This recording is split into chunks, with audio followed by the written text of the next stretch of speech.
म चाहिँ अब मेरो रुमतिर फर्किँदैछु। यहाँबाट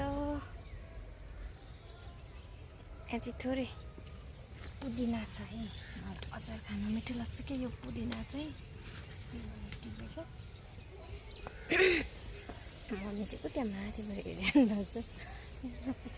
यता छु गएँ मम्मी। ल होस् पर्दैन, खाइहाल्यो नि। हाम्रो मुन्टा चाहिँ यस्तो भएको छ कि कति धेरै। यता पनि मुन्टा छ छाना चाहिँ, तर हाम्रो चाहिँ यतापट्टिको हो। यहाँबाट छोडेर त्यहाँबाट छोडेर यस्तो बाटो हुँदै म चाहिँ जान्छु मेरो घर। यो बाटो अलिक फोहोर टाइपको छ कि।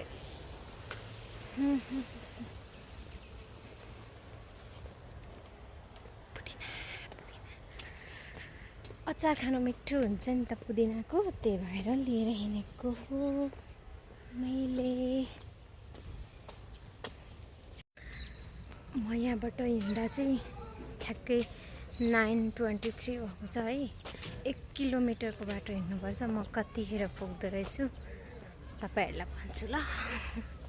कति टाइममा पुग्दो रहेछु। आज वाकिङ के मेरो कति गाडीमा हिँड्नु भनेर आज चाहिँ म वाकिङ नै जाँदैछु है।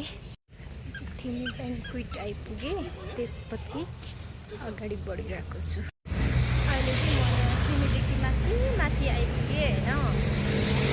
अनि यहाँबाट अगाडि चाहिँ यहाँ पर राधे पुग्छु है। त्यहाँ पछि म तपाईँलाई फेरि देखाउँछु है त।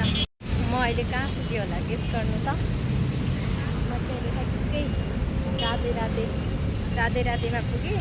ठ्याक्कै यहाँ आइपुग्नलाई मलाई चाहिँ कति 23 भएको थियो। यहाँ चाहिँ 56। यहाँबाट अब मलाई कति टाइम लाग्छ म तपाईँहरूलाई देखाउँछु है। यति माथि जानुपर्ने छ, हिँड्दैछु म। आज चाहिँ मौसम चाहिँ पुरै पानी पर्ला जस्तो, पुरै धुम्मेको के हुस्से लागेको जस्तै भइरहेछ क्या चारैतिर। उता पनि देखाउँछु त मैले। यहाँबाट यति छोडेर म यति माथि आइसकेँ अहिले चाहिँ।